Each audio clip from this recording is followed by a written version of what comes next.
Hey guys, welcome to a sleepless night with some of history's most dramatic stories. Turn off the lights, pull up your blankets, and get ready for a journey into the world of powerful queens. These aren't romantic fairy tales, they're docudramas where reality is scarier than fiction. You'll meet a maid who used her beauty and cunning to climb to the throne, turning the palace into a bloody battlefield. You'll see a grieving widow who led her army for vengeance, giving the greatest king in history a terrifying end. And you'll witness an obsessed queen who built her kingdom on the bones of her own people. These are stories of ambition, vengeance, and a courage that borders on madness. You'll be left wondering, are they heroes or monsters? Before we begin, please take a second to hit that like button, subscribe to the channel, and let me know in the comments where you're listening from. Let's get started. So, you're at the wedding. The music is a quiet, clandestine hum, the guests are whispering like ghosts, and the air is thick with a secret so powerful it could bring the whole empire to its knees. You're not in the public forum. You're in a private, lavish villa, and you're a witness to a ceremony that is, for all intents and purposes, an act of political suicide. You watch her across the room, Messalina, the empress herself, her face a mask of defiant triumph. She's marrying a man who is absolutely not her husband, Emperor Claudius. You can feel the treason in the air, a scent as palpable as the burning incense. This isn't just a scandal, it's a slow-motion car crash, a collision of lust, ambition, and the gravest betrayal. You're witnessing history, and honestly, you feel a little sick to your stomach. The news of this private ritual will soon escape these walls, a fire-breathing dragon of a rumor, and when it does, all of Rome will shake. You can't believe she's this reckless. But then again, you know her.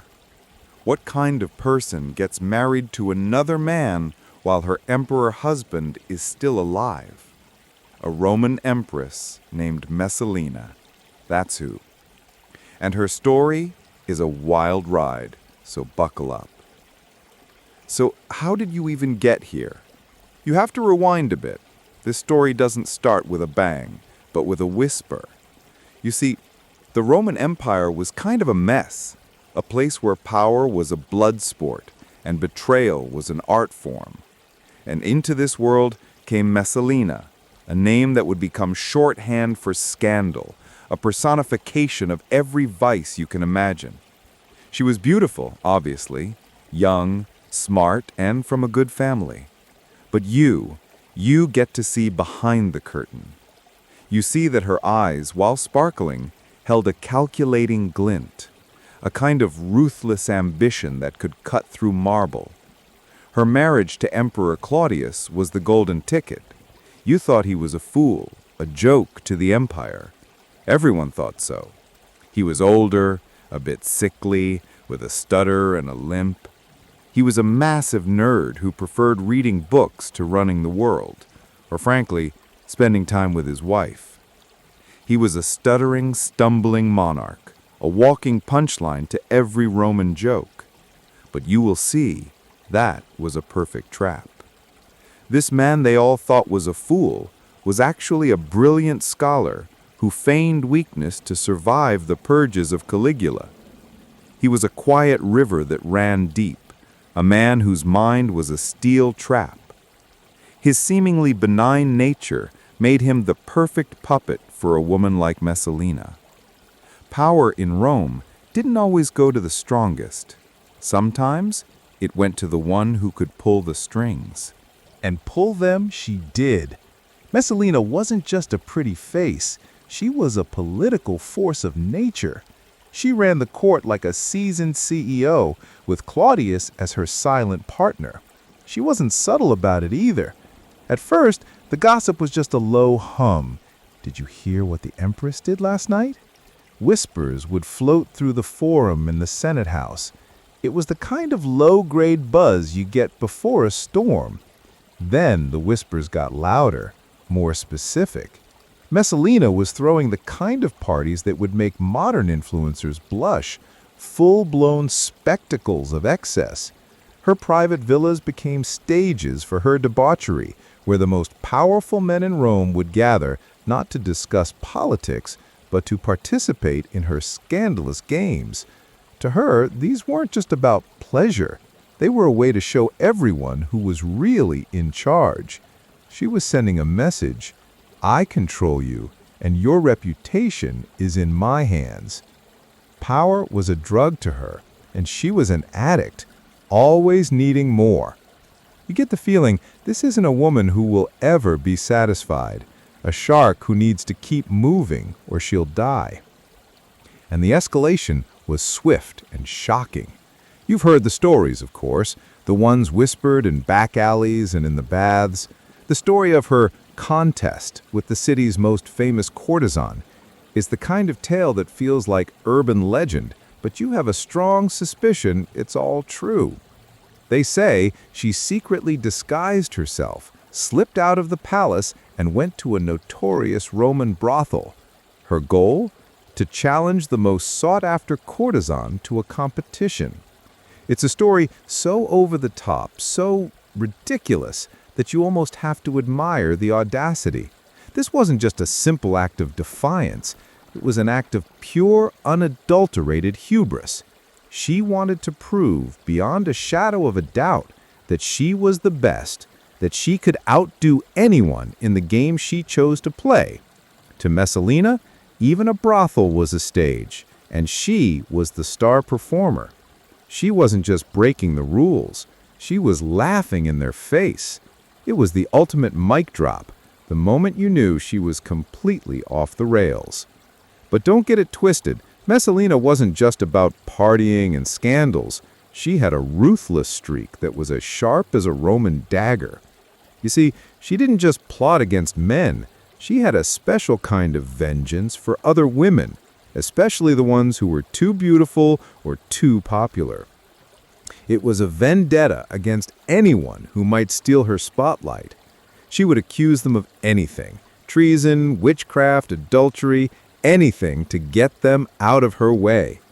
Her web of deceit was like a spider's web, stretching across the whole court, trapping anyone who dared to get too close to her power. She would fabricate crimes, pay off witnesses, and manipulate Claudius into signing death warrants for her rivals. The blood on her hands wasn't from a battlefield, it was from a backroom deal. You see that for her, the line between living life and playing a deadly game had long since disappeared. This was her reality, a world where the only rule was that she always won. Then came Gaius Silius, a handsome senator, a total heartthrob, the kind of man who made every other Roman dude look like a second-rate gladiator. He wasn't just another conquest for Messalina. He was a new obsession, a political opportunity, and a ticking time bomb all rolled into one. Silius wasn't just a pretty face. He was a political animal, a man with his own ambitions, and he saw Messalina as his ticket to the top. They were two planets on a collision course, and you were just a witness, watching from a distance as they drove right off a cliff. This wasn't just a fling. This was a political earthquake. The man she chose was popular and powerful, and a serious threat to the emperor himself. Their secret meetings were a dangerous dance, full of stolen glances and whispered promises. You knew this was going to end badly, didn't you? It was a tragedy that wrote itself. With every stolen kiss and every political chess move, Messalina was signing her own death warrant. She was so caught up in her infatuation and her ambition that she ignored every red flag, every warning sign that this could not end well. You could almost hear the Roman gods collectively face-palming. Messalina was no longer just running the show. She was actively trying to rewrite the script, and not everyone was on board.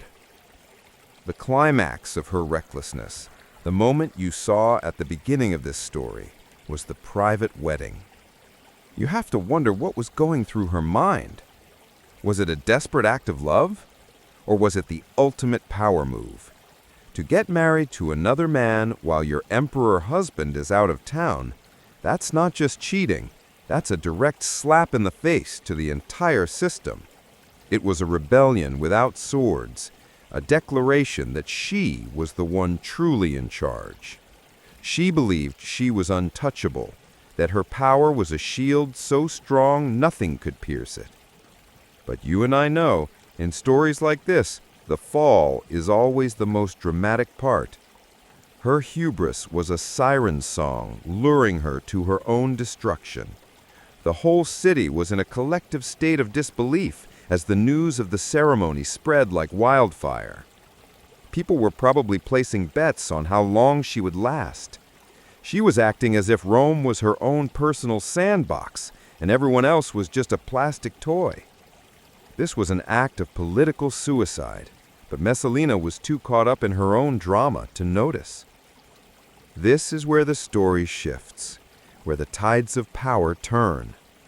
Narcissus, one of Claudius's most trusted freedmen, saw what was happening and decided to make a move. He wasn't just a loyal servant, he was a political animal, a man who saw the chessboard for what it was. He knew that this marriage was a direct threat to the empire, and he couldn't let it stand. He gathered the evidence, the witnesses, the whole sordid affair, and went to Claudius. The emperor, you have to remember, was a man who hid his brilliance behind a stutter, a quiet scholar whose mind was a labyrinth. But when the truth hit him, it was like a tidal wave. Claudius was shocked, then enraged. The man who was a joke to many was now a man betrayed, and he was not going to take it lying down. The sentence was swift, not for Messalina alone, but for Gaius Silius as well. You see, when the gods fall, they take everyone with them. The emperor's command was simple, brutal, and final. They were to be brought to their ends. Now, you find yourself back in that moment, but from a different angle. You're watching Messalina's final moments. The party is over. The wine is still on the tables, but the music has stopped. The guests have scattered like rats from a sinking ship. She's not in the palace anymore. She's fled to her mother's villa, the very home where she likely spent a peaceful childhood. The juxtaposition is a gut punch. This was a place of innocence, now stained by her desperation. She tries to beg for clemency, but it's a plea to a deaf sky. Her power, which once felt like a cosmic force, has evaporated. The soldiers arrive, cold and silent. She is cornered, a caged animal.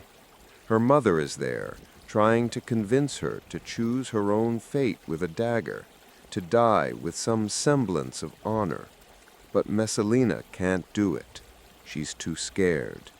The woman who once controlled everything is now just a frightened girl. Her life, which was once a tapestry of luxury and power, is now being unraveled thread by thread. She who had sent so many to their doom could not bring herself to face the same fate with dignity. The end is swift, but not without a hint of tragedy. She was a hurricane of a woman, a beautiful storm, but even hurricanes eventually fade away. So, what do you make of all this? You've seen the whole show, from the debauched parties to the gruesome finale. Was Messalina a monster, a truly vicious and promiscuous woman who got what was coming to her? Or was she a product of her time, a woman born into a world where men held all the cards, and her only way to play was to cheat? The stories are so sensational, so over the top, that you have to wonder if they were embellished by her enemies. Was the Roman Empire's first celebrity scandal just a hit job?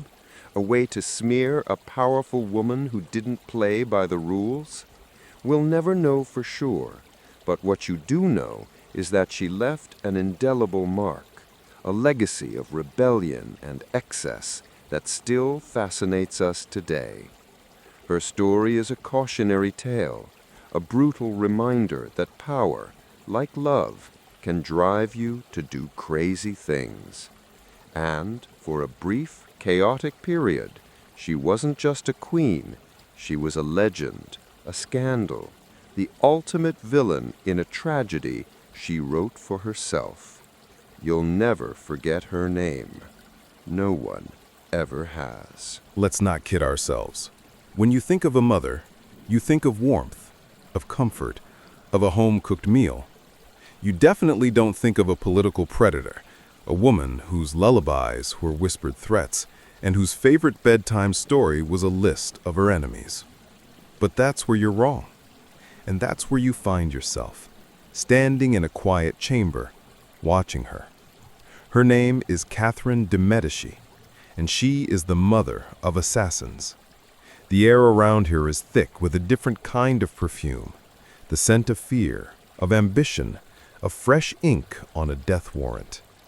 You see her, a ghost in the hallowed halls of the French court, and you know, deep in your bones, that this woman is a ticking bomb. This isn't just a queen. This is a force of nature, a hurricane in a silk dress, and you're about to be caught in her storm. So how did a woman from a wealthy Italian family, a Medici, end up ruling France with an iron fist? You have to rewind to her origin story, a classic tale of a political marriage gone wrong. You're there, standing at her wedding to Henry, the second son of the French king. You watch her, a girl, barely a teenager, being married off like a prized piece of art to a man who couldn't care less. It's a textbook arranged marriage, the kind you read about in dusty old novels, devoid of anything resembling love. To him, she was just an Italian girl with a big dowry, a means to an end. To her, he was the throne. This was not a romance. It was a business transaction, a deal signed in blood and sealed with a kiss. A cold, lifeless kiss. You get the sense that this marriage was less about two people coming together and more about two powerful families exchanging commodities. For years, you watch her live in the shadows, a specter at her own court. Henry's mistress, Diane de Poignien, a woman a generation older than him, ran the show. She was the sun, and Catherine was a pale, forgotten moon. Every courtier, every minister, everyone who mattered paid homage to Diane. You see Catherine endure the humiliation, the indifference of her husband, the sting of being an outsider in her own palace. It was a pressure cooker, a slow burn of silent suffering that would forge her into steel. While everyone was laughing at her, she was listening. She was learning. She was building her mental library of every slight, every insult, every act of disrespect. Her quiet suffering was a lie. It was a cocoon, and she was turning into something much, much darker. You see her every day, sitting alone, a shadow in her own home, and you get a shiver down your spine. This isn't a woman who will forgive and forget. This is a woman who will have her revenge, even if it takes a lifetime. Then Henry II dies in a jousting tournament, just like that. You're there, in the stands, watching the spectacle. You hear the splintering of lances, the roar of the crowd, the terrible, sickening thud as a fragment of a broken lance pierces the king's eye. One moment he's a king, the next he's a cautionary tale about how swiftly power can be taken away. You feel the collective gasp of a kingdom holding its breath, a single, horrifying beat of silence. But while everyone else is panicking, you see Catherine. She steps out from the shadows, not as a grieving widow, but as a queen. Her sons are too young to rule, so she seizes the regency, a position of absolute power. The woman who was once a doormat is now the one everyone bows to. It's like a Hollywood montage, but with poison, not pop music. Her vengeance was against a society that had dismissed her. Her weapon was power, and she wielded it like a scalpel. This wasn't a sudden change. It was the culmination of years of suppressed rage, a volcano that finally erupted, leaving nothing but scorched earth in its wake. You start to hear the whispers, not just about her political savvy, but about her sinister side. They call her a witch, a sorceress, the Snake Queen. You hear stories of her using poisons, of her reliance on so-called dark arts. These stories, whether true or not, were an essential part of her persona. They created a mythos around her, an air of untouchable danger. They were a psychological weapon, a way to control people through fear, making them think she had powers beyond mortal comprehension. To her, a rumor was just as effective as a dagger, sometimes even more so. You see her in a quiet chamber with Nostradamus, the legendary prophet, and you have to wonder if he was a genuine seer or just a political advisor in a fancy hat. You get the feeling that she was less interested in predicting the future and more interested in writing it herself. Their conversations are a secret language, a code she uses to navigate the political maze. To her, he was more than a prophet. He was a mirror, a reflection of her own fears and ambitions, and a way to add a layer of legitimacy to her own ruthless decisions. Her reign was a tightrope walk over a pit of vipers. She had to navigate the treacherous political landscape, especially the religious wars between the Catholics and the Protestants, or Huguenots, as they were called in France. You see her try to play both sides, a cunning diplomat trying to find a middle ground. But the political and religious tensions were a powder keg, and she was holding the match. She initially tries to reconcile the two factions, but the hatred is a monster that cannot be tamed. The violence escalates, turning the streets of France into battlefields. The war was not just about religion, it was about power. And you see Catherine, a puppet master, pulling the strings from behind the scenes, using the chaos to her advantage. Her initial desire for peace was a lie, a thin veil over a ruthless ambition. Then came the night you will never forget, a night that would forever stain her name in the history books, the St. Bartholomew's Day Massacre. It was a marriage, an olive branch to the Protestants, a celebration. You're in Paris and you can feel the tension, a low buzz of unease. But then it turns, a shot rings out. The bells of a church begin to toll, not in celebration, but in warning. You see the city erupt, the streets turning red with blood. It's a horror show, a systematic, brutal purge of thousands of Protestants. Was it a calculated move by Catherine? The historians can't agree, but you're there. You see her cold, impassive face. You see her nod, and you know. This wasn't just a political decision. It was a moment of utter, chilling ruthlessness. Her vengeance wasn't for a personal slight. It was for a nation she saw as slipping away, a kingdom she would do anything to hold on to. Throughout it all, you have to watch her as a mother. She had 3 sons who would become kings, but none of them were strong enough to fill their father's shoes. You see her love for them, a fierce, protective kind of love, but it's a love that's inseparable from her ambition.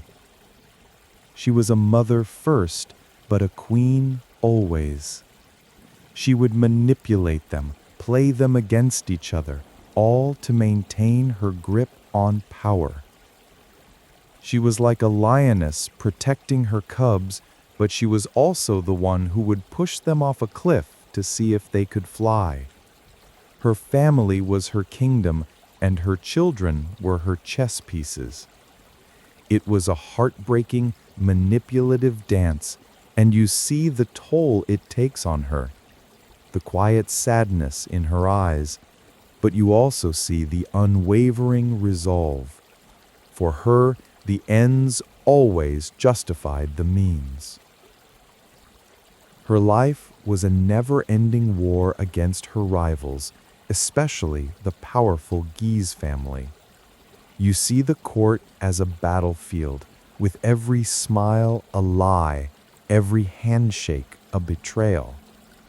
The Guise were her greatest nemesis, a constant threat to her power and her family.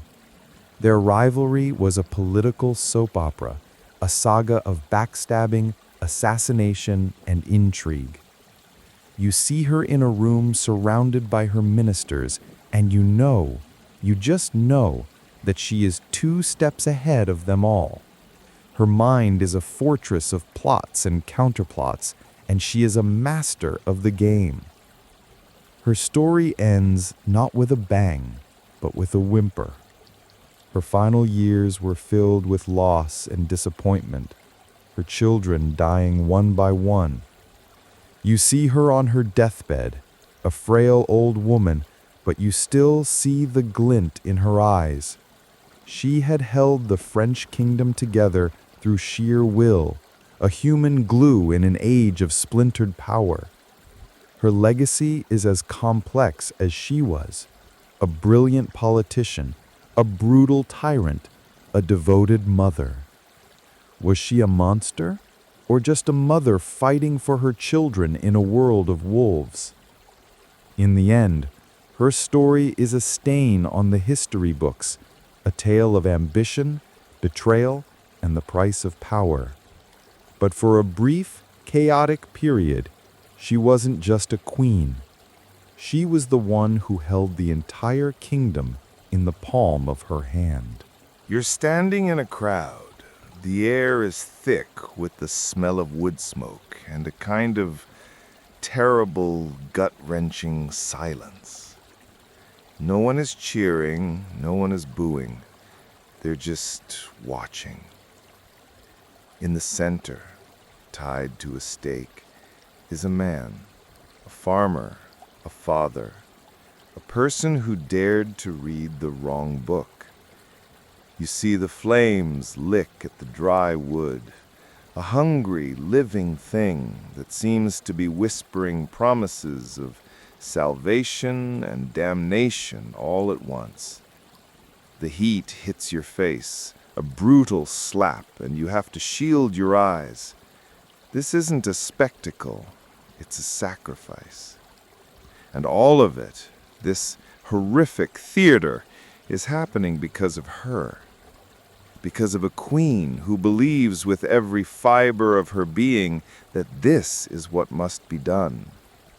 She is not a monster, she is a believer. A woman so broken by her past that she is willing to burn the world to make it right. You are witnessing the birth of a legend, a villain born of sorrow, a name that will echo through history for all the wrong reasons. They will call her Bloody Mary. So how did a queen become a human bonfire? To understand that, you have to rewind.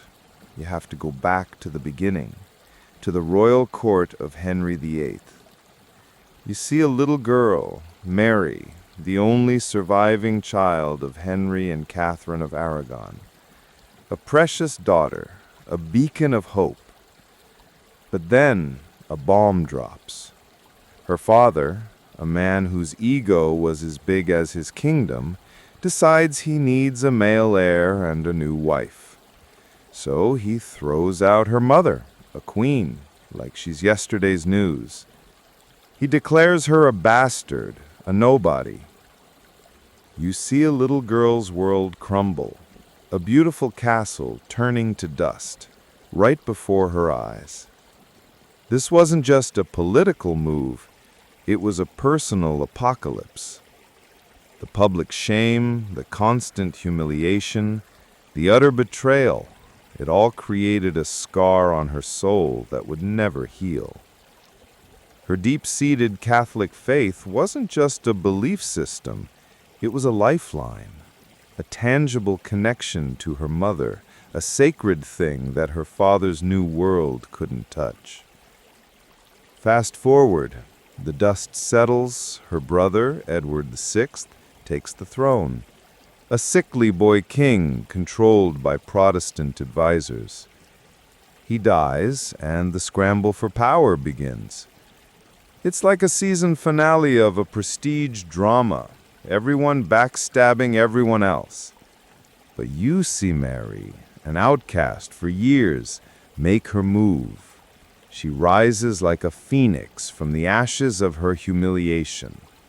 She gathers a loyal army, rides through the countryside, and the people, tired of the constant religious and political shifts, rally to her side. It's an underdog story for the ages, a real-life Game of Thrones moment. Her claim to the throne, once dismissed, becomes undeniable. She doesn't just take the crown, she seizes it. This isn't a timid girl anymore. This is a woman of iron will, a survivor who has been in the shadows for too long. When she finally sits on the throne, her first order of business is not a political one. It's a promise to her mother, to her God. Her mission, to restore Catholicism to England. This isn't a cold, calculated move. It's a holy crusade, a way to avenge her mother's honor and her own past pain. The Catholic Church, to her, is a safe haven, a beautiful garden of stability in a world of chaos. She sees herself as the shepherd, and the Protestants as the lost sheep who must be brought back to the fold by force if necessary. Her faith wasn't just a part of her identity, it was the whole damn thing, the very core of her existence.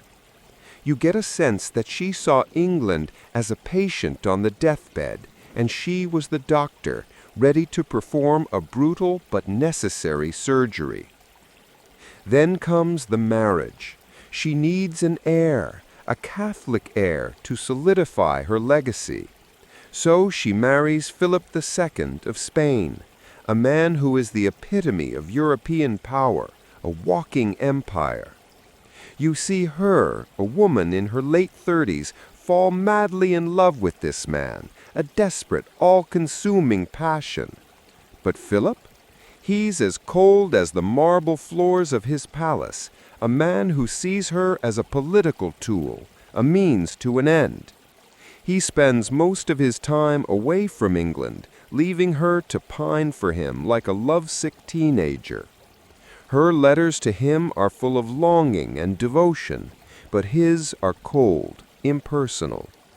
This marriage, meant to be her crowning achievement, becomes her greatest heartbreak. It was a fairy tale that turned into a horror story, and you watch her heart shatter into 1,000 pieces. Her desire for a child becomes an obsession, a frantic race against time.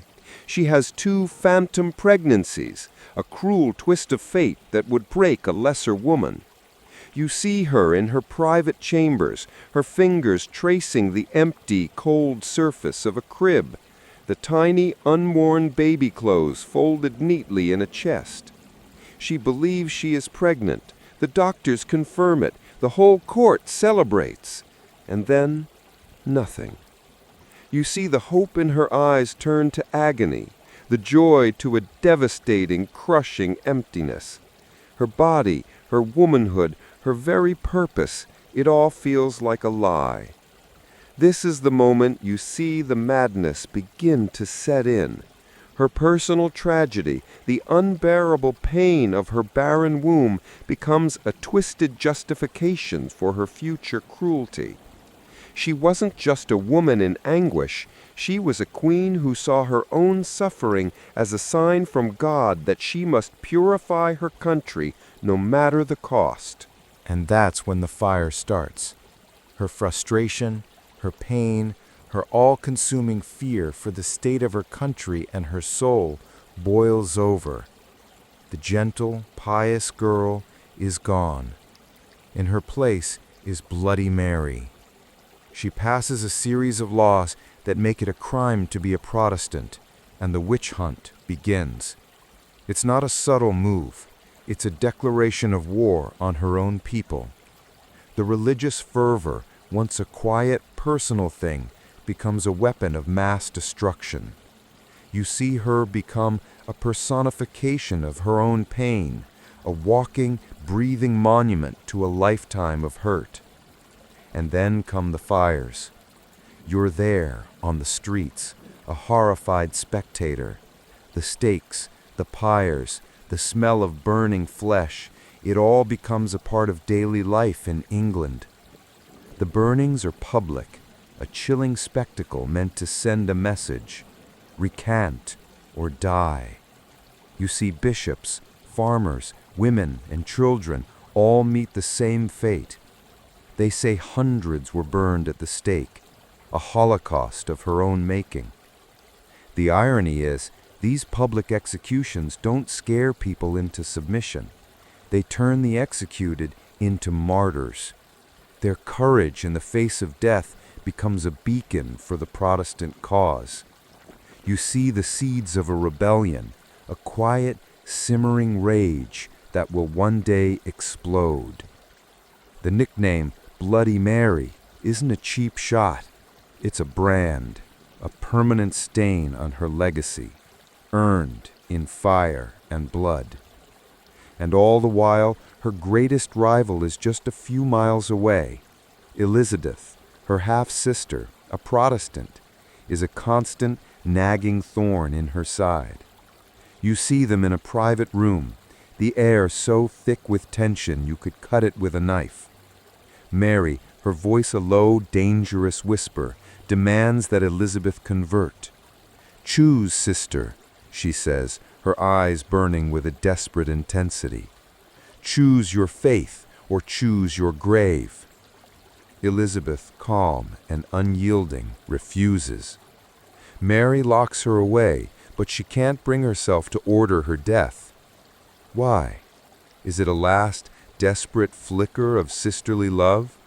Or is it cold political calculation, a fear that killing Elizabeth would turn her into a martyr and spark an all-out civil war?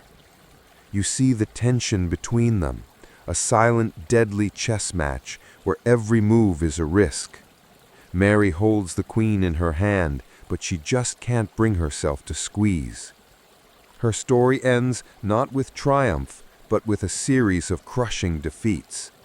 The loss of Calais, the last English foothold in France, is the final nail in the coffin, a massive national humiliation that breaks her spirit.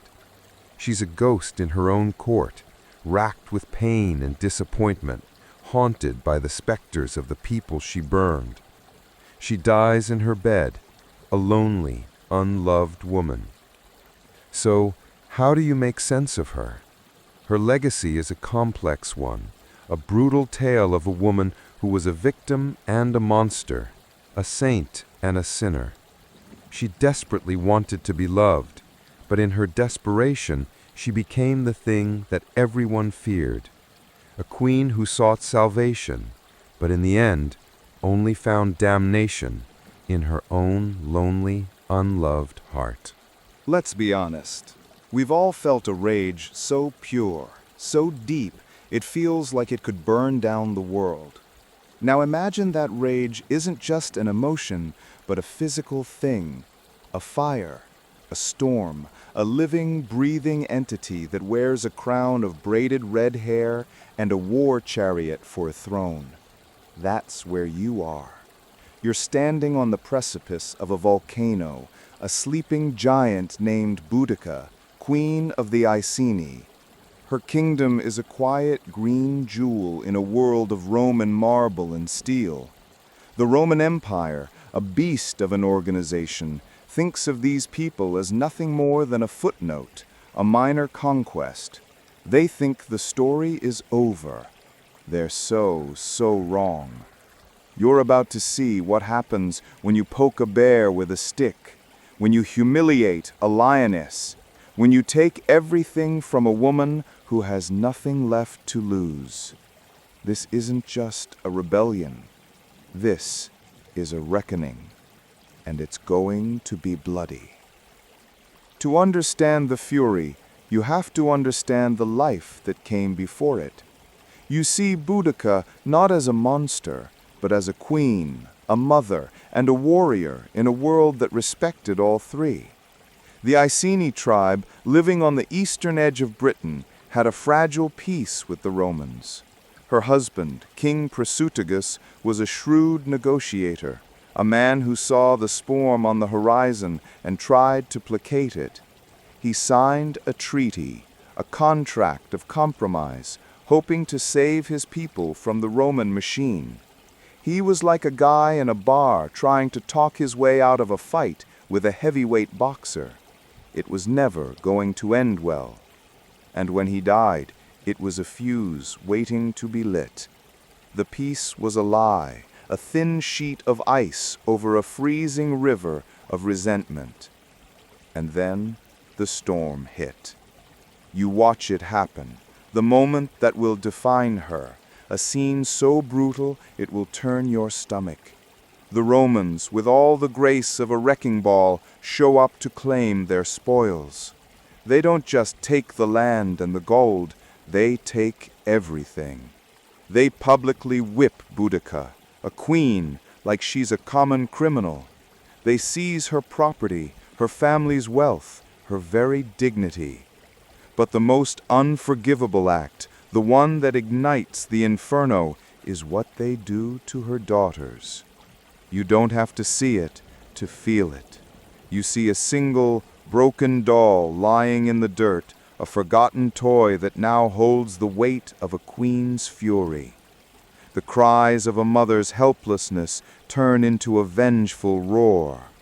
It was a calculated move of humiliation, a way to break her spirit, but all it did was forge a weapon out of her grief, a sword made of pure hate. That's the moment she makes her vow.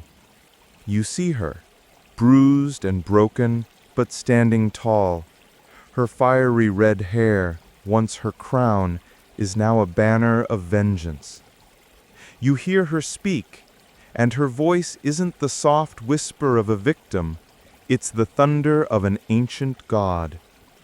She's standing on a chariot, her daughters by her side, a living monument to Roman cruelty.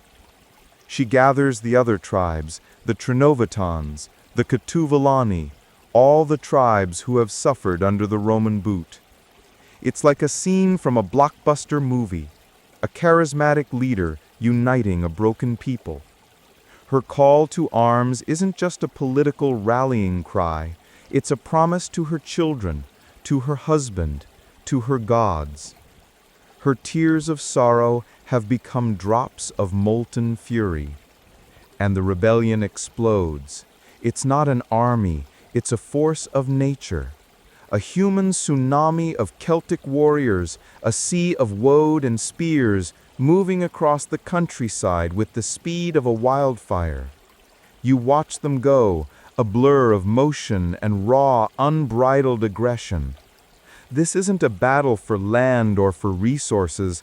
This is a fight for the soul, a bloody crusade for revenge. The sheer numbers, the ferocity, the utter lack of fear is terrifying. The Romans, who pride themselves on their discipline and order, are completely unprepared for the chaos. It's a classic case of the unstoppable force meeting a very movable object. Their first stop is Camulodunum, the capital of Roman Britain, a city they built on the ashes of an ancient Celtic holy site. The city falls like a house of cards. You see the walls breached, the city engulfed in flames. The Roman veterans who lived there, complacent and comfortable, are butchered. The city is erased from the map, a testament to what happens when you underestimate a people and their queen. It's a statement, a chilling warning that their wrath knows no bounds.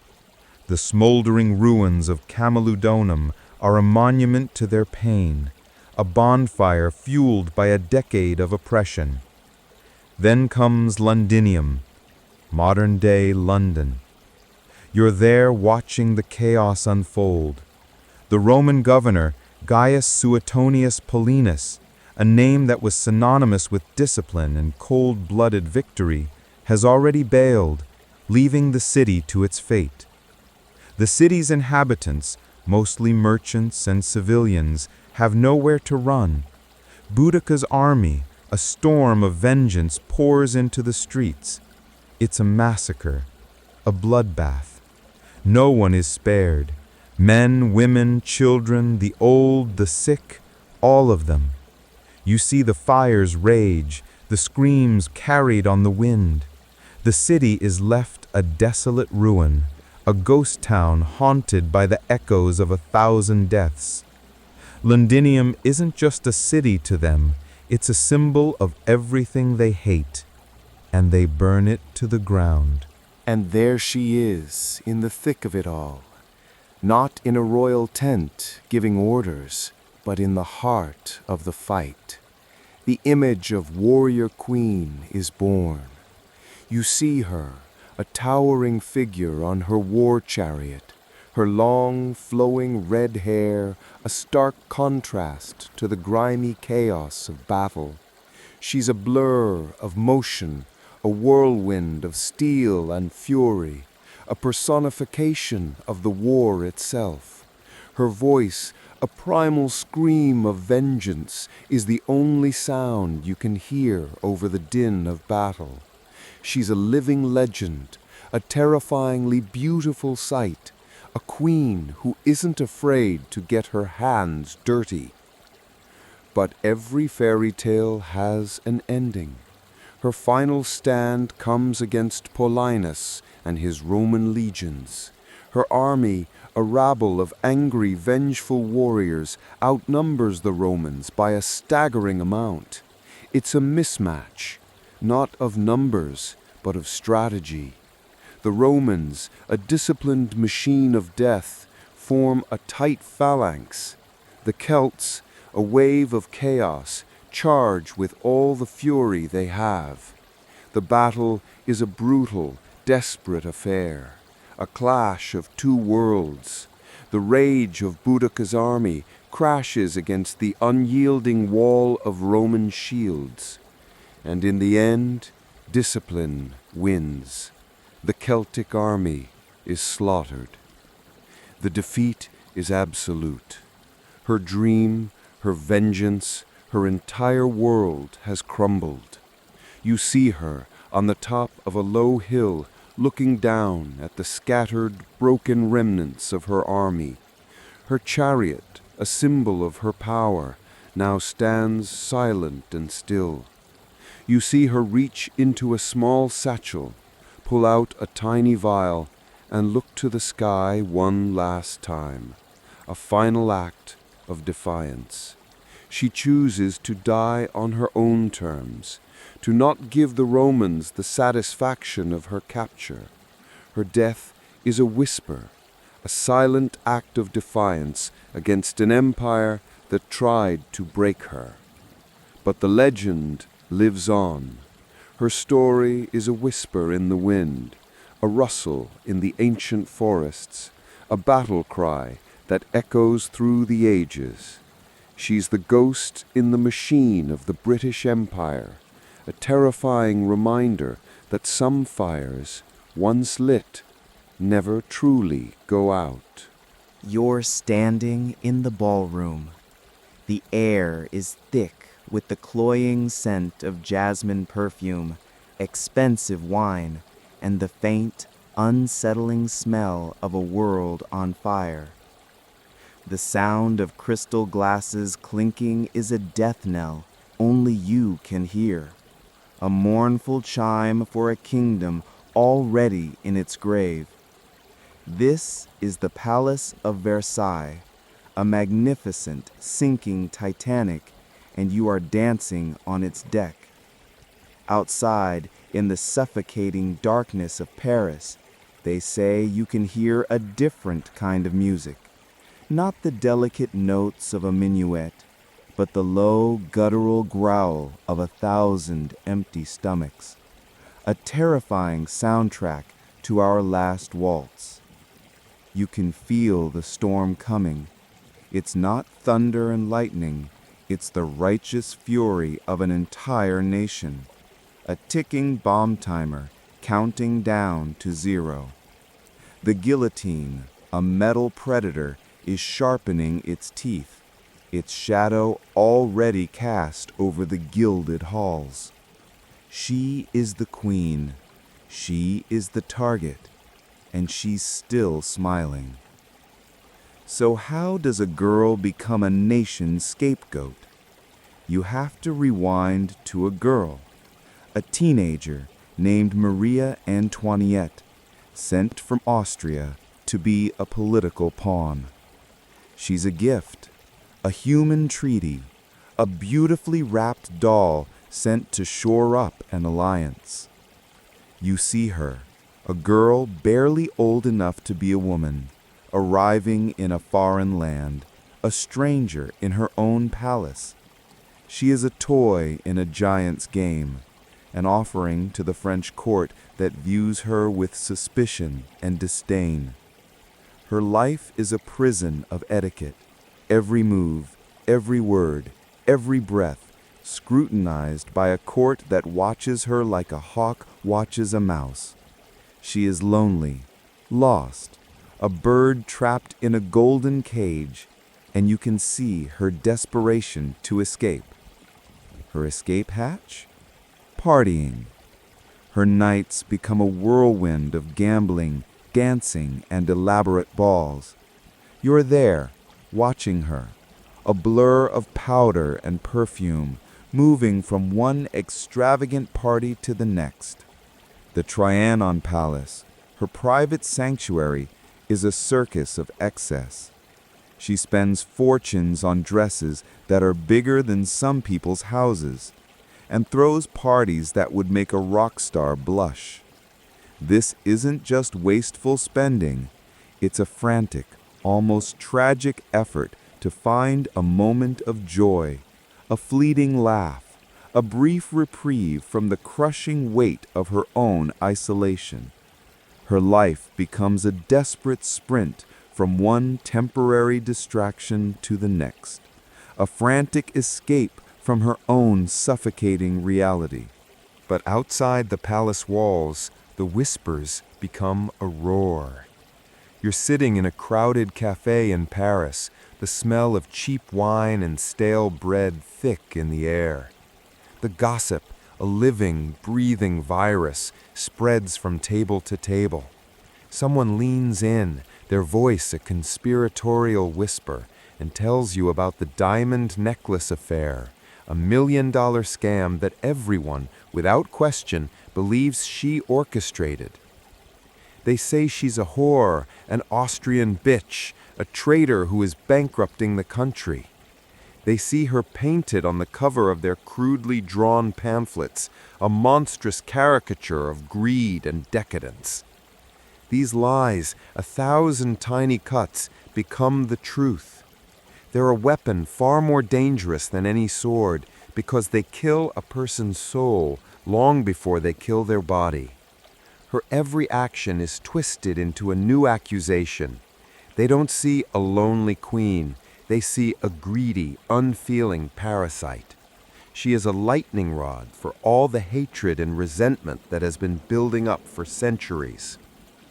And yet, you see another side of her, a paradox. You follow her to the Hameau de la Reine, her rustic retreat on the palace grounds. Here, the opulent, suffocating grandeur of Versailles gives way to a kind of manufactured pastoral peace. You see her not as a queen, but as a woman in a straw hat, raising sheep and collecting eggs. It's a ridiculous theatrical parody of peasant life, but for her, it's a moment of peace, a breath of fresh air. It's an insane juxtaposition. The queen of the most opulent palace in the world playing dress-up as a milkmaid, her soft, delicate hands clumsily tending to farm animals. It shows you the wild, contradictory chaos inside of her, the way she desperately wanted to be something, anything other than who she was. You watch her, alone, sitting on a stone bench, looking back at the distant silhouette of Versailles.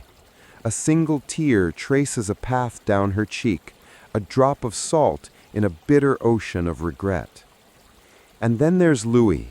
For years, their marriage was a cold, awkward dance, a political arrangement without passion. He was a locksmith and a hunter, a man more comfortable with his tools than with his wife. But time and the shared burden of a kingdom changed something. You see them in a private moment, no courtiers, no ceremony. She's comforting him, a hand on his shoulder as he paces the room, a king drowning in a sea of debt and discontent. He looks at her not as a queen, but as his wife, his only true confidant. Later, you see them playing with their children, the laughter of the little ones, a rare, precious sound in the cavernous palace. It's a glimpse into the human side of a royal fairy tale, a sad, brief moment of genuine love that makes their inevitable downfall even more tragic. The final straw isn't a single act, but a single immortal phrase. Let them eat cake. Though she probably never said it, the quote becomes her epitaph. You see it not as a statement, but as a moment, a subtle shrug of her shoulders, a brief flicker of disinterest in her eyes when told about the starving masses. This small, meaningless gesture, an infinitesimal detail, becomes a monstrous metaphor for her entire existence. It's the final nail in the coffin, the sound of an entire country deciding her fate with a single brutal vote of no confidence. It was the moment that the queen became a target, and the palace became a tomb. Then, the world turns upside down. The revolution comes not as an army, but as a tidal wave of humanity. You hear the pounding on the palace doors, not a polite knock, but a vicious fist to the face of an entire regime. The shouts of the mob drown out the music. The smell of perfume is replaced by the smell of sweat, blood, and the raw fear of a world collapsing. You see the queen and her family, once untouchable, now prisoners in their own home. The gold-leafed corridors are replaced by the grimy cells of a prison. Her beautiful gowns are replaced by a simple black dress. You watch her transformation from a queen to a nobody, a slow, agonizing process of humiliation and loss. The people, who once worshipped the very ground she walked on, now hurl insults and garbage at her. The silence of the palace is replaced by the deafening roar of the mob. In her final days, you see her in a cell, alone, stripped of everything. She is no longer a symbol, she is just a woman. You see her hair, now streaked with gray, her face gaunt and hollow, her eyes no longer holding a flicker of haughty defiance, but the quiet acceptance of a woman who has seen too much. You see her, a ghost of her former self, a prisoner of her own past, waiting for her final brutal curtain call. Her life, a grand tragic play, is in its final act. Then comes the end. The blade of the guillotine, a cold, indifferent monster, waits for her. She walks to the scaffold, a queen without a kingdom, a mother without a child, a symbol without a cause. Her last moments are a study in defiance. She trips, and her final words are not a plea, but an apology to her executioner. "Pardon me, sir. I did not do it on purpose." The blade falls, and in that instant, a legend is born. The knife of history not only severs her head, but also an entire era, a final brutal punctuation mark on the end of a world. So, how do you remember her? A villain or a victim? A selfish queen or a lonely, misunderstood woman? Her legacy is a complex ghost that haunts the halls of history, a terrifying example of how power, privilege, and the cruel hand of fate can turn a princess into a pariah. A warning whispered across centuries that some fires, once lit, never truly go out. Look, the first thing you need to understand about the Forbidden City is that it's a gilded cage for the world's most powerful man, but it's a battleground for everyone else. Forget what you saw in the movies. This isn't a place of quiet contemplation. It's a hive of vipers, a high-stakes game of political poker where the chips are titles, influence, and your life. You're standing on the inside now, watching. The air is thick with the scent of jasmine and betrayal, the whispers of concubines slithering through the halls like snakes in the grass. This is where she starts. Just a girl, a nobody from the house of Yehanara, with a name that means orchid and a fire in her belly that could melt a dynasty. She's not a princess. She's not even a favorite. She's just one of 1,000 pretty faces, a needle in a haystack of potential mothers for the emperor's heir. You watch her, a tiny, insignificant cog in a massive machine, and you can't help but wonder if anyone, besides you, sees the ambition in her eyes. It's a look that says, "You can lock me in here, but you can't lock me out of power." Her story really begins with a baby. Not just any baby, but a boy. The emperor's son. You see the court, with all their pomp and rigid tradition, suddenly pivoting their attention to her. She goes from being a footnote to a bolded headline, from concubine to empress dowager.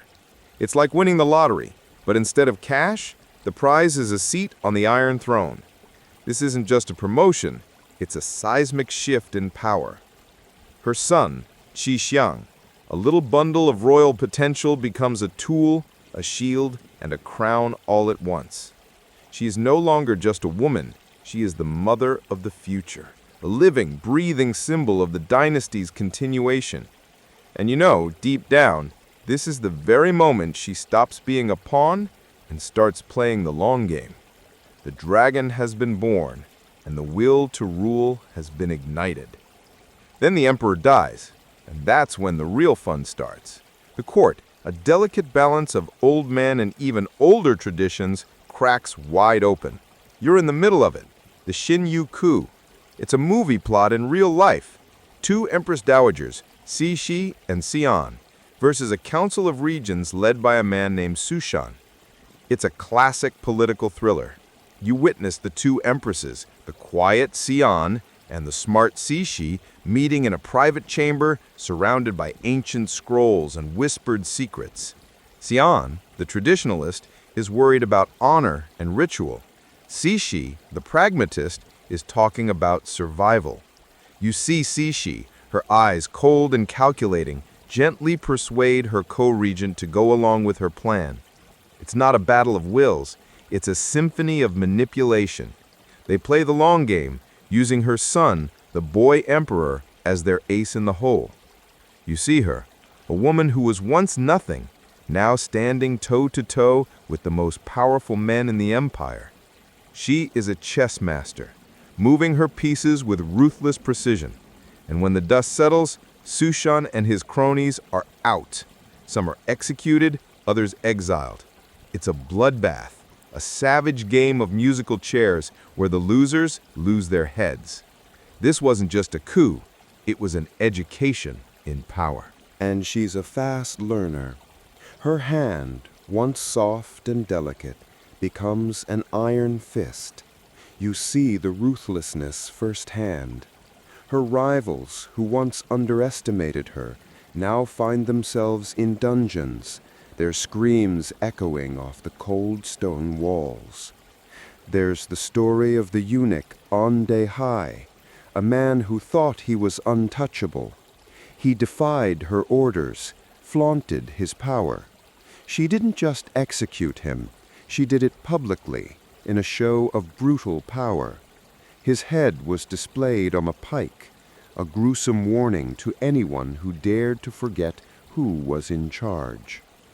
She doesn't just defeat her enemies, she annihilates them. There's the story of Prince Gong, a man who once tried to challenge her. She publicly humiliates him, strips him of his titles, and then, just to show everyone who's boss, she gives him his power back. It's a masterclass in psychological warfare. She's not a monster, she's an artist, and her medium is fear. You see her, a tiny woman in the middle of a grand palace, pulling the strings of an empire like a puppet master. Her heart has turned to stone, a monument to her unyielding will. Her own family isn't safe from her ambition. You witness her relationship with her daughter-in-law, Empress Xiao Zheyi. It's a power struggle played out in silk and jade. Xiao Zheyi is smart, well-educated, and well-liked. Everything Cixi isn't. The younger woman's kindness, a virtue in any other life, is a threat in the Forbidden City. Cixi sees her as a rival, a beautiful serpent trying to steal the affection of the young emperor. It's a tragedy unfolding in slow motion, a mother-in-law's jealousy and a dowager's paranoia turning a family into a battlefield. You see Cixi, a master of passive aggression, slowly isolating the young empress, poisoning her son's mind, until Xiao Zheyi is just a ghost in the palace, a shadow of the woman she once was. And then comes the Boxer Rebellion. It's a moment in history that feels less like a war and more like a fever dream. You're there, watching Cixi, a woman who has spent her entire life protecting her empire, suddenly throw it all away.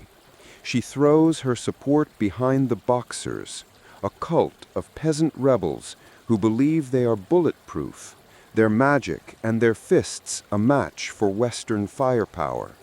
It's a colossal miscalculation, a gambler's last-ditch effort to win big, and it backfires spectacularly. The Western powers, a coalition of 8 nations, march into Beijing, a storm of iron and fire. The Forbidden City, the fortress of the dragon, is breached. Cixi, the all-powerful empress, runs for her life, a fugitive in her own land. The rebellion, a beautiful, violent dream of an old China, ends in a nightmare of humiliation and defeat. In her final years, you see a change. She begins to see the writing on the wall, the end of her world. She initiates the new policies, a series of belated, half-hearted reforms. She talks about a new constitution, a modern army, a world she once fought against. It's a tragic comedy, a woman trying to fix a sinking ship with a thimble. You see her, old and tired, a queen trying to learn to play a new game after the bell has already rung. She's a ghost in her own palace, the ghost of an era that is slowly, painfully dying. The grand old lady of China, a woman who once held the world in her hands, is now just a passenger on a slow-moving train to oblivion. But the extravagance never stops. You see her lavish lifestyle, a monstrous, beautiful parasite feeding on the lifeblood of an empire. She spends a fortune on the renovation of the summer palace, using money that was meant for the Chinese Navy. It's a decision that echoes for decades, a fatal blow to a country that desperately needed to modernize. You watch her, a woman who has everything, obsessed with collecting more, a walking, breathing monument to gluttony. Her vanity, a black hole of need, devours a nation's future. In her final years, she faces her greatest battle, a war she can't win. The great powers of the world, a hungry pack of wolves, are at her gates. She watches as her empire is carved up, a slice for Britain, a slice for Russia, a slice for Germany. You see her, a woman who once ruled with an iron fist, now reduced to a powerless observer, a ghost in her own story. The treaties she signs are not just pieces of paper, they are tombstones for a dynasty, a long, drawn-out funeral for a civilization. Her legacy is a puzzle, a contradiction wrapped in silk and blood. She was a genius and a fool, a tyrant and a visionary. She was the most powerful woman in China, a ruthless political operator who ruled with an iron fist for nearly 50 years. But she was also the architect of its downfall, a woman so obsessed with power that she couldn't see the coming storm. She is a myth, a monster, a memory whispered behind the walls of the Forbidden City, the ghost of a woman who clawed her way to the top only to watch her empire burn. The world you knew is gone. You're just a girl, a nobody, a piece of stolen property. One moment you were home, a whisper of a life in a quiet village in Ruthenia, and the next you're being dragged away, a wisp of smoke in the fires of a brutal Ottoman raid. Your name, your family, your future, all of it is just dust in the wind. Can you even remember what freedom felt like? The salt of your tears mixes with the sweat of the journey, the smell of fear a constant companion. They call you a slave, a commodity, a thing. You're just another link in a long chain of human misery, a small, terrified animal being herded to an unknown fate. But look closely. In your eyes, beneath the terror and the tears, there's a flicker of defiance, a small, burning ember of a will that refuses to be extinguished. That little spark, my friend, is what's going to change an empire. Your journey ends in Istanbul, the heart of the world, and you are dropped into the grandest prison on earth, the Topkapi Palace, the harem. Forget the fairy tales. This isn't a place of jasmine and pillow talk. It's a gilded cage, a political jungle where every beautiful woman is a potential rival and every whisper is a potential knife in your back. The walls of the harem are a fortress of silk and stone, a monument to the sultan's power. And you are just one more decorative object. You are a flower in a garden of 1,000 flowers, and you know instinctively that to survive you must not just bloom, but blossom so brightly that all the other petals fade to gray. You're a firecracker in a room full of candles. You see the other women, the concubines, the slaves, the favorites, all vying for a single fleeting glance from the Sultan. It's a ruthless competition for affection, a Hunger Games for love. And you, a foreign girl named Alexandra, are suddenly thrust into the arena. They have no idea what's coming. And then you meet him, Sultan Suleiman the Magnificent, the king of the world. You see him not as a monster, but as a man. A powerful, intelligent man, yes, but a man who is also lonely, burdened by the weight of an empire. He has everything, but he has nothing. His love life is a well-oiled machine of tradition and protocol, a series of predictable, passionless encounters. And then you arrive. You, a slave who is not afraid to laugh, to joke, to speak her mind.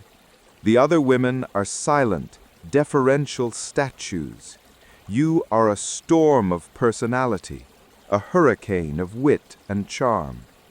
He gives you a new name, Hürrem, which means the cheerful one. It's a joke between the two of you, a small, private defiance of the rigid world around you. You're not just a beautiful face, you're his intellectual equal, his only friend in a world of sycophants. You've captured his heart, not with your body, but with your mind. It's a love story for the ages, but you're not done yet. You're just getting started. You break the rules. Not just a few rules, but all of them.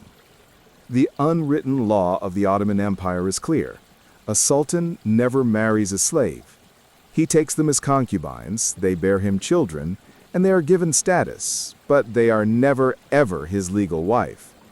It's a tradition that goes back centuries, a sacred, unbreakable law of the harem. And then you come along. You, a clever, beautiful slave, and you convince him to marry you. He does it. He stands before the world and makes you his wife, his equal. This isn't just a wedding, it's an earthquake. You've just shaken the foundation of an entire empire. You've turned the entire harem on its head. The other women, the concubines, the powerful mothers of the other princes, they're all left reeling, their mouths agape, their power suddenly stripped away. It's a masterstroke, a move that only a genius could pull off. And you, Roxolana, are a genius. This act of defiance ignites a war. The other main woman in the harem, Mahidevran, the mother of the Sultan's eldest son, Prince Mustafa, is your mortal enemy. She is the traditional one, the beautiful flower of the harem who has been in power for years. You, Roxolana, are the new, vibrant, dangerous weed that has taken root in her garden. You see the hatred in her eyes, a fire that burns brighter than your own ambition. It's a high-stakes rivalry for affection, a brutal game of survival where the stakes are not just your life, but the lives of your children. This is not a catfight. This is a blood feud. You're fighting for your place, for your son's place, for a future that no one ever thought you could have. You're at a royal banquet, and you see Mahidevran across the hall. You don't speak, but your eyes meet. You give her a slow, knowing smile that says, "I'm not going anywhere." Her face, a mask of perfect composure, twitches ever so slightly. It's a silent battle of wills, a moment of pure, unadulterated tension. It's a raw, brutal, and very real power struggle that turns the most opulent palace in the world into a battlefield. And you are a warrior. The fight with Mahidevran reaches its bloody crescendo with Prince Mustafa. He's the heir, the golden boy, the most beloved son of the Sultan. Everyone loves him. He's handsome, charismatic, and a brilliant military leader. He is everything a future sultan should be. But he's not your son. He's Mahidevran's son. You see the court with its whispers and its lies slowly turning against him. He is framed as a traitor, a man plotting to overthrow his own father. Did you do it? Did you orchestrate his downfall? History still debates it, but we're not here for a history lesson. We're here for the drama. You see him, a golden boy, a prince with the world in his hands, led to his father's tent. And you know, in your heart of hearts, that this is the end. He is executed, strangled by his father's men, and the throne once so far away is now just one step closer for your own son. It's a moment of chilling, ruthless pragmatism, a tragic act that shows the world just how far you are willing to go. And your ambition doesn't stop there. You are not just a woman who reigns from the bedroom. You are a woman who reigns from the council chamber. You see Roxolana, a former slave, advising the Sultan on matters of state. She's meeting with ambassadors, writing letters to foreign leaders, her influence seeping into every corner of the empire. She is his most trusted advisor, the only one he truly listens to. It's a stunning transformation, a complete subversion of the traditional roles of women in Ottoman society. You, the beautiful slave, are now a political powerhouse, a woman whose opinion can change the fate of nations. You're a player in the great game of power, and you're winning. Their relationship is a complex tapestry of love, power, and mutual ambition. You see Roxolana and Suleiman not as a king and his consort, but as partners in crime. They are two ambitious, powerful souls who found in each other a perfect match. Their love is not a weakness, it's a strength. It's the engine of their empire, the heart of their power. You see them, an old sultan and a brilliant ex-slave, sitting side by side, discussing politics and poetry, laughing and loving. One night, you're in his private chambers. The world outside is silent. He looks at you, not as Hurrem, the cheerful one, but as Roxolana, the one woman he trusts with his life. He leans in and tells you a secret, a political maneuver no one else knows. It's a quiet moment, a small, intimate testament to a love that runs deeper than any royal decree.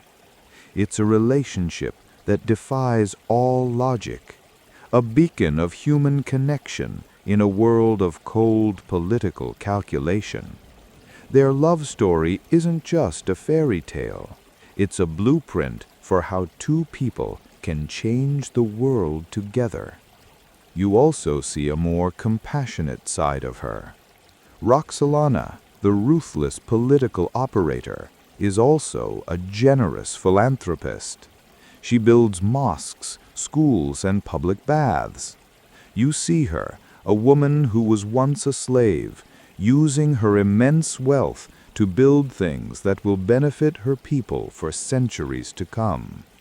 It's a way of immortalizing herself, of cementing her legacy as more than just a powerful queen. She is building a better world, a world where everyone, from the lowliest slave to the most powerful official, can see her name and her power. Her philanthropy is not just an act of charity. It's a grand, beautiful performance of her influence, a masterpiece of public relations. Even after Suleiman dies, her influence continues. She is the power behind the throne, the woman who controls her son, Sultan Selim II, and her grandson, Murad III.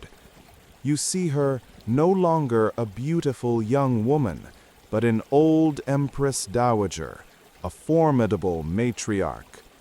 She orchestrates her son's succession, ensures her allies are in key positions, and continues to influence imperial policy from the shadows of the harem.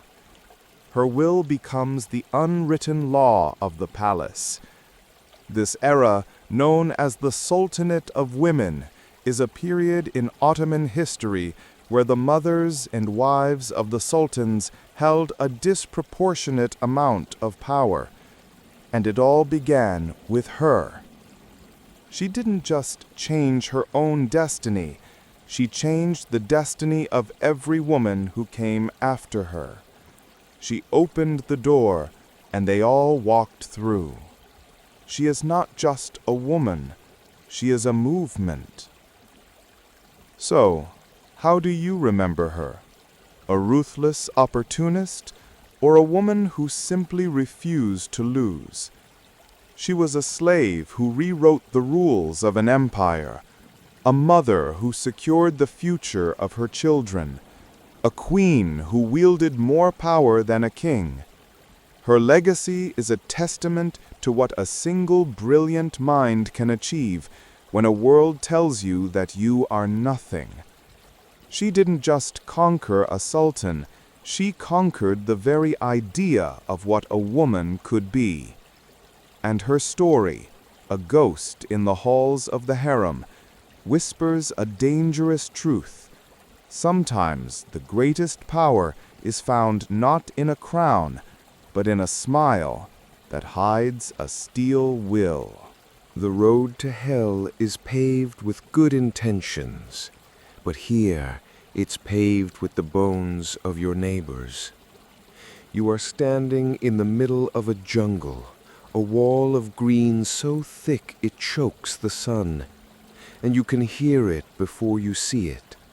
The relentless thud of hammers, the scrape of pickaxes, the guttural moans of 1,000 men and women working themselves to death. This is her project, a 150-mile path carved out of pure, unadulterated madness, a highway from the capital to the sea. The air itself is a heavy, suffocating blanket of despair, thick with the smell of sweat, blood, and the raw earth. She wants this road built. She doesn't care about the cost. She doesn't care about the human collateral. This isn't a construction project. It's a monument to her will, a brutal testament to the fact that here, in this beautiful, cursed land, a human life is worth less than a single paving stone. You watch them, a sea of suffering, and you know this is just the beginning. Her story, like all great tragedies, begins with a silent death. The king, Radamar I, your husband, lies on his bed, his body a battlefield of unknown disease. The palace is a ghost town, its halls thick with the fear of the unknown. You're there, watching him, his breathing shallow, his eyes distant. The other women in the harem weep openly, their grief a performance of their devotion. You, however, are a study in cold, perfect stillness. You're not mourning a man, you're calculating a move. You see the vultures, the other potential heirs, circling outside the palace, waiting for the final breath. You know this is not an end. This is the starting gun. When he finally goes still, his chest a silent landscape, you don't cry. You don't even flinch. You just stand there, a black widow in a room of grief, ready to take the throne that is, by all accounts, not yours. This is your coronation, a brutal, bloody ascent to power that nobody saw coming. With the king dead, the knives come out. It's a political thriller, a real-life episode of succession in the 19th century. Ranavalona, a political black widow, a predator in a world of soft-bellied men, moves with ruthless efficiency. She doesn't just wait for her turn, she takes it. She eliminates every single one of her rivals. One by one, the royal family, the cousins, the nephews, all of them disappear into the night. It's a brutal, bloody coronation. You see her, a beautiful young woman with the blood of a dynasty on her hands, ascending the throne. She's not a queen. She's a survivor. And with her new crown comes a new world view. You're watching her, a woman who has just fought her way to the top, and she's not about to share her kingdom with anyone, especially not the pale, God-fearing foreigners from the West. They came with their Bibles and their promises of salvation, but she saw them for what they were, a new kind of conqueror. She kicks them out, all of them. Missionaries, traders, soldiers, every last one is sent packing. Madagascar itself became a fortress, its drawbridge pulled up against the rising tide of modernity. It's a bold move, a middle finger to the rest of the world. She's saying, "This is my kingdom, these are my rules, and you can all go to hell." She's a freedom fighter and a tyrant, all at once. A fascinating paradox in a world of black and white. Her rule is not one of gentle persuasion, it's one of terror. Her most famous and most infamous tool of control is the Tangena ordeal. You're standing in the crowd, a sea of terrified faces, as the accused is brought forward. Justice here is a cup of poison, and God's will is the roll of a deadly dice. You watch as a young woman, a simple weaver you knew from the market, is dragged to the front. Her crime? She was seen talking to a missionary. Her only sin was curiosity. They force her to swallow 3 pieces of chicken skin and then drink the toxic sap of the Tangena plant. Her body, once so full of life, begins to convulse. She vomits. Once, twice. But the 3rd piece of chicken skin, a tiny, insignificant thing, stays lodged inside. She is guilty. The crowd gasps. She dies on the ground, her small life a casualty of a queen's fear. The streets are paved with the bodies of the guilty, the innocent, and the unlucky, a testament to a queen whose paranoia was as boundless as her kingdom. Her paranoia finds a special target, the Christians. You see them, herded like sheep, their faith a fragile candle in the hurricane of her wrath. She sees their new God as a threat to her own power, a foreign entity trying to steal the hearts and minds of her people. The persecution is systematic, brutal, and utterly without mercy. You watch as men and women are pushed off cliffs, their prayers a whisper on the wind. You see them being burned at the stake, their screams a macabre soundtrack to her reign. Their faith, once a private affair, becomes an act of rebellion, a death sentence. She wasn't just killing people, she was trying to kill an idea. And like all ideas, this one was harder to kill than she thought. But nothing encapsulates her reign quite like the forced labor projects. She was building a road to her own glory, and the cost was the lives of 1,000 men.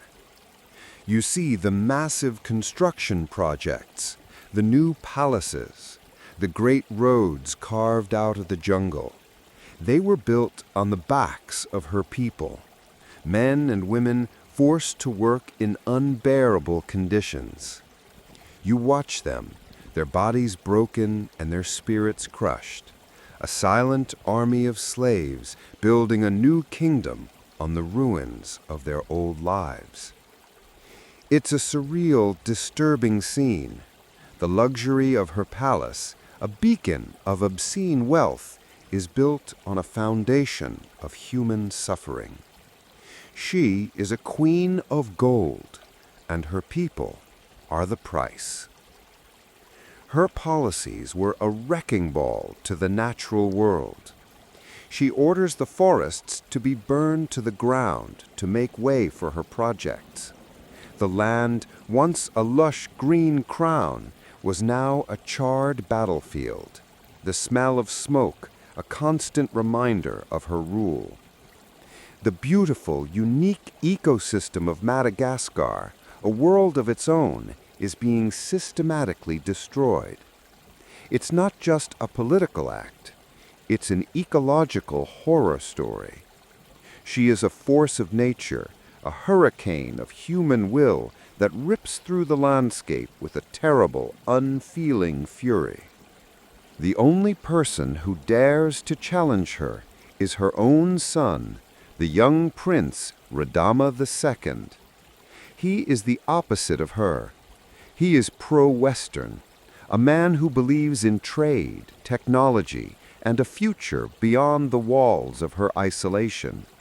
She is the past, he is the future, and their relationship is a silent civil war. You see them, a mother and son, sitting across from each other at a grand feast. There are no raised voices, no angry words, only a cold, perfect silence.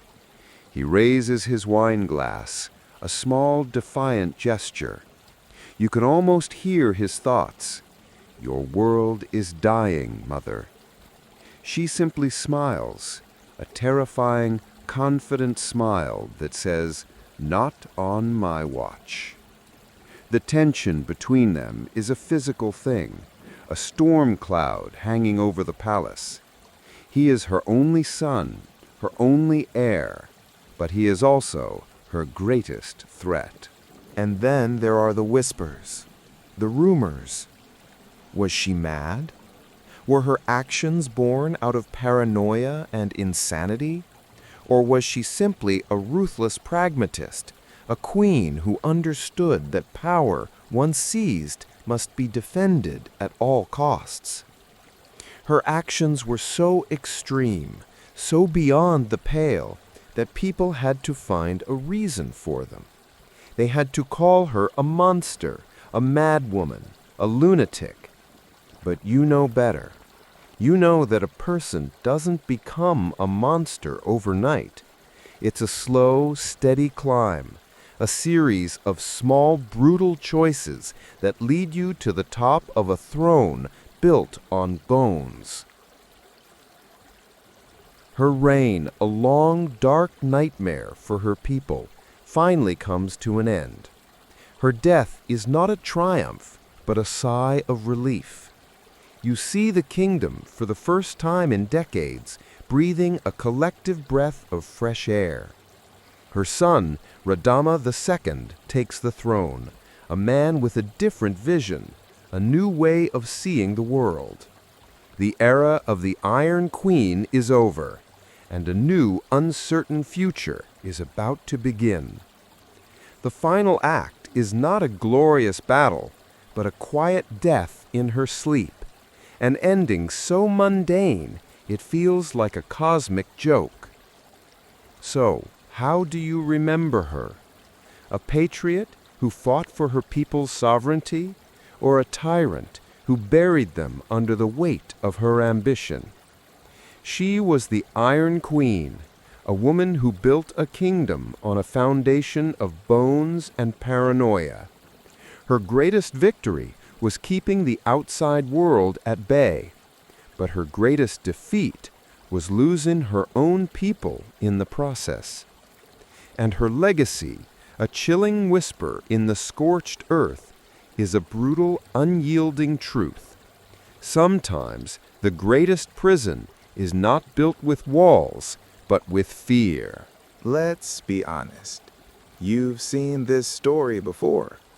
A beautiful, ambitious girl from nothing, working as a servant in the palace. She's smart. She's charming. She's got eyes that can see straight through a lie. She's the underdog, the protagonist you're supposed to root for. You see her, a maid, with a broom in her hand, but her gaze is fixed on the throne. She's in a world of nobles, of people who were born with power, and she's got to steal every single inch of it. It's a ruthless game of chance, but she's not playing. She's winning, and her first target is the king, Chilperic I, a man whose heart is as big as his ego. You watch her, a spider weaving a web of flirtation, of clever words, of promises whispered in the dark. She's not just a servant, she's a queen in waiting. Her first victim is the king's first wife, a quiet woman, a decent woman. The queen is suddenly, mysteriously, not doing so well. A strange illness, a lingering cough, a fever that won't break. The doctors shake their heads. It's a tragedy, they say. It's a shame, they say. But you, standing in the shadows, you know better. You see Fredegund, a look of cool, perfect calculation in her eyes. There's no proof. There's no smoking gun. There's just a body, a grieving king, and a young maid who is suddenly and very conveniently in a position to comfort him. It's the perfect crime. It's a crime that no one can ever prove. And it sets the stage for a reign of terror that will make history shiver. She is a master of the unseen knife, a connoisseur of the quiet kill. She's not just climbing the ladder. She's ripping it out from under everyone else. And then there's the second wife, Galswintha. She's a royal princess, the sister of Brunhilde, a queen from a neighboring kingdom. She's beautiful, she's powerful, and she's a threat. She's everything Fredegund is not, and Fredegund hates her for it. The king marries her, but his heart is still with the clever servant girl. Galswintha demands that Fredegund be sent away, but the king can't do it. The tension in the palace is so thick you could cut it with a knife. And then one night, Galswintha is found dead in her bed, a silken cord wrapped around her neck. Suicide? An accident? Nobody believes it for a second. A young servant, a girl just like you, rushes into the room, her eyes wide with terror. She sees the body, a beautiful princess, now a lifeless doll, and she sees the king, his face a mask of feigned shock. But in the corner, she sees Fredegund, not a maid, but a queen, a woman with the blood of a princess on her hands, and a smile on her face that says, "I told you so." The murder of Galswintha is not just a crime. It's a declaration of war. A royal princess killed in her own bed by a man who loves a servant. The entire world holds its breath. This murder ignites a firestorm. Brunhilde, the dead queen's sister, is not a woman to be trifled with. She's a queen, a warrior, and she wants blood. Fredegund and Brunhilde, the two queens, become mortal enemies, their hatred a fuel that drives a decades-long civil war. It's a clash of titans, a real-life soap opera where the stakes are not just a kingdom, but an entire world. You watch them, two women from different worlds, two queens with two different visions, locked in a brutal, bloody dance of revenge. They are the two queens of a divided kingdom, and they will stop at nothing to destroy each other. It's a battle of wits, a war of poison and knives, a fight to the death where the only winner is the grave. Her reputation as the Killer Queen is well earned. She is a woman who uses assassination as a political tool. The list of her victims is a who's who of her enemies. She orders the murder of a bishop who dared to challenge her authority. She has her stepson killed, a young prince who stands in the way of her own children. She's a one-woman hit squad, a master of the silent kill. Her reputation is a shield and a sword. People fear her, and that fear gives her power. You see her, a queen with a smile on her face and a dead body in her wake, and you know that in her world power is not given, it is taken, inch by bloody inch, with every single life she claims. You see her in her private chambers, a queen who has everything, but who sleeps with a dagger under her pillow. Her world is a constant state of war, a never-ending battle for survival. Every whisper, every glance, every new face in the palace is a potential threat. She's a queen, but she's also a paranoid, terrified prisoner in her own palace. You watch her, alone in her bed, the moonlight a cold, silver knife on the floor. She wakes with a start, her hand instinctively reaching for the dagger under her pillow. In the corner she thinks she sees a ghost, a flicker of a face, the queen who died of a fever, the princess strangled with a cord. She hears whispers on the wind, the names of her victims, a quiet, chilling chorus of the dead. She's not just a queen, she's the warden of her own personal hell. After the king's death, she becomes a queen regent for her son, Clothar II. She's not just a mother, she's a protector, a warrior, a general. She takes a boy and she puts him on the throne, and she keeps him there, with all the ferocity of a mother bear. She fights off her enemies, she puts down rebellions, she protects her son from the same fate that befell her rivals. She is a political powerhouse, a woman who can command an army and run a country. She's a mother, a queen, and a soldier all at once. You see her, a mother, teaching her son how to hate. A king must be feared, she tells him, her voice soft, but her eyes hard as stone.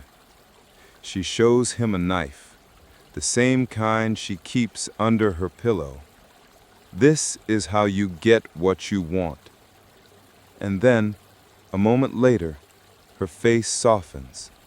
She pulls him close, a fierce, protective hug that says, "I do all of this for you. All of this just for you." It's a chilling, beautiful contradiction. A love that is as dangerous as it is profound.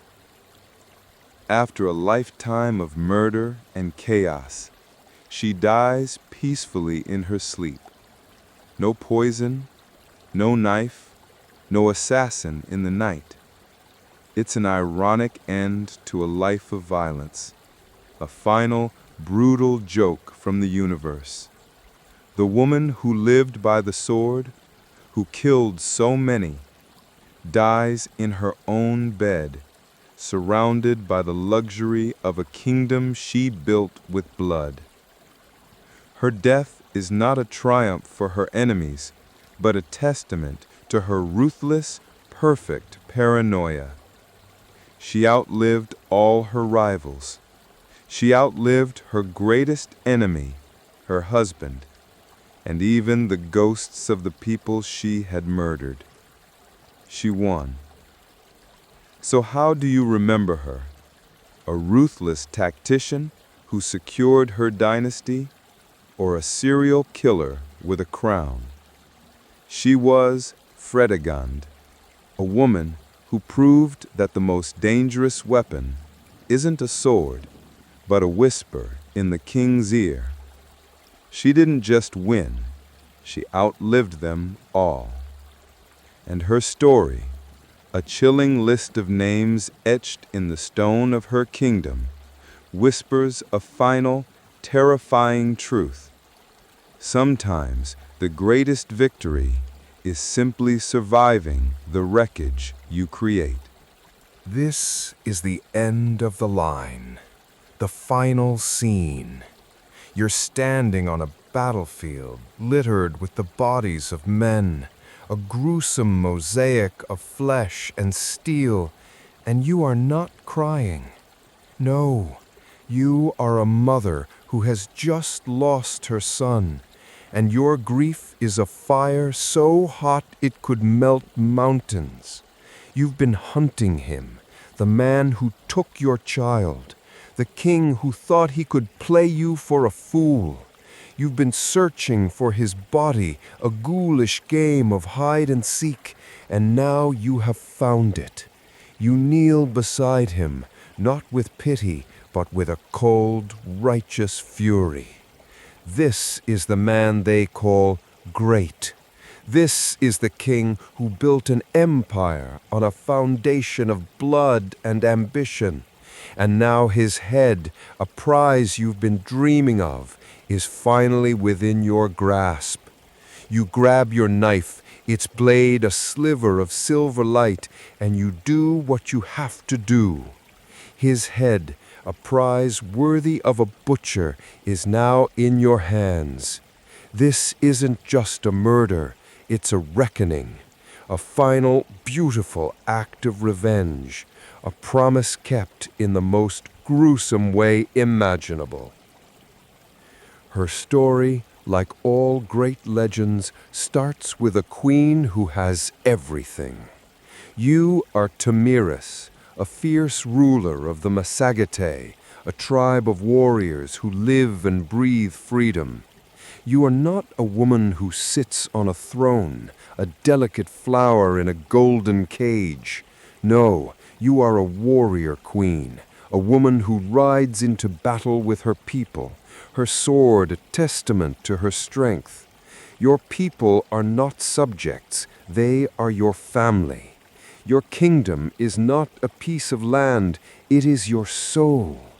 You are a force of nature, a hurricane in human form, and the world is about to feel your wrath. And then there's him, Cyrus the Great, the man who conquered the world, a living legend, a king with an ego the size of his empire. He's on a roll, a freight train of conquest, and your kingdom is the next stop on his itinerary. He's not just a king, he's a brand. He's a name that makes the world shiver, and he wants what you have. He wants your land, your people, your power, and he's going to get it, one way or another. So he tries to play you. He sends you a marriage proposal, a romantic gesture that is as transparent as a window. He wants to unite your kingdoms. He wants to make you his queen. It's a trick as old as time, a political gambit dressed up in a wedding gown. You, however, are not a fool. You see through the flimsy disguise. You see the hunger in his eyes, the desire to swallow your world whole. You send him a message, a polite but firm thanks but no thanks. You tell him to keep his distance, to leave your people in peace. This is not just a refusal, it's a declaration. You're saying, I'm not a prize to be won. I'm not a trophy to be hung on your wall. I am a queen, and you will respect my kingdom or you will fall. Cyrus gets the message, and he laughs. He laughs out loud, a booming, arrogant sound that shakes the walls of his tent. He turns to his generals, his face a mask of scorn. Just a woman, he scoffs, tossing your message aside like a piece of garbage. She thinks she can stand against me. March the army. She will fall like all the others. His pride, A fragile thing wrapped in gold is now a weapon aimed squarely at your heart. He decides to take what you won't give him. He marches his army to your borders, a sea of 1,000,000 men, a terrifying display of force. But he's not going to fight fair. He's a tactician, a master of the dirty trick. He leaves behind a camp, a tempting mirage in the desert, filled with wine, food, and beautiful women. It's a honeypot, a classic trap. And your son, the young Prince Bargapasus, falls for it. He and his men get drunk, they get captured, they get taken away. You watch him, a proud warrior, a boy who thought he could outsmart a legend, now a prisoner. He's in a tent, his hands bound, and all he can feel is shame. How could I be so stupid, he thinks. I have shamed my mother. I have shamed my people. I am not a warrior. I am a fool. His honor, a precious thing, is now gone. He finds a sharp object, a splinter of bone, and with a silent prayer, he takes his own life. He'd rather die by his own hand than live as a prisoner. A mother's heart, a fragile thing of glass, shatters into 1,000,000 pieces. This is the turning point, the moment a queen becomes a monster. Your grief, a quiet personal thing, turns into a roaring engine of revenge. You send Cyrus a message, a chilling, terrifying promise. You tell him that he has taken your son, your only son, and for that he will pay. You tell him that you will give him his fill of blood. This is not a threat, it's a sacred vow. It's a promise made by a mother to a man who has no soul. It's a promise that will echo through the ages, a chilling testament to the fact that you should never, ever mess with a woman's child. And so the final battle begins. It's not just a war of armies, it's a war of hearts. You lead your people into battle, not as a general on a distant hill, but as a warrior on the front lines. You are a queen with a sword in her hand, a goddess of war in the flesh. It's a brutal, chaotic symphony of death and destruction. The dust, a thick red fog, hangs in the air, a testament to the thousands of lives being lost. The clash of steel, the screams of men, the roars of commanders.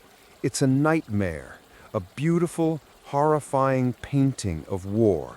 You, a woman who should be in a palace, are in the middle of it all, a beacon of fury, a force of nature, a mother whose love has turned into a weapon. And then it happens. The great, the invincible Cyrus is killed. His body, a piece of meat on the floor, is a testament to the fact that even the greatest of men can fall. His kingdom, an empire built on a foundation of bones and blood, is now a ship without a captain. The man who conquered the world, a living legend, dies in a field, in a battle, by the hand of a queen he thought he could fool. The irony, a bitter, beautiful thing, hangs in the air, a final, brutal joke from the universe. But the story isn't over, not yet. You find his body, a broken, defeated thing on the battlefield. You spot him not by his face, a featureless mask of death, but by his golden helmet, the sun still glinting off its ornate crest, a symbol of his greatness, now just another piece of junk in the dirt. You look at him, the man who took your son, the king who thought he was a god, and you feel nothing but a cold, perfect rage. You order his head to be cut off. You find a wineskin, a symbol of the very thing that led to your son's death, and you fill it with blood. You take his severed head, a prize worthy of a king, and you toss it in. You look at the grotesque scene, a gruesome masterpiece of revenge, and you utter the famous words that will be whispered for centuries. Now drink your fill of blood. This isn't just an act of revenge, it's a sacred ritual. It's a mother's final, perfect goodbye to the man who took her child. So, how do you remember her? A grieving queen who went too far, or a symbol of a mother's fury? She was Timyrus, a woman who proved that even the greatest king can be brought down by a sword and by a mother's rage.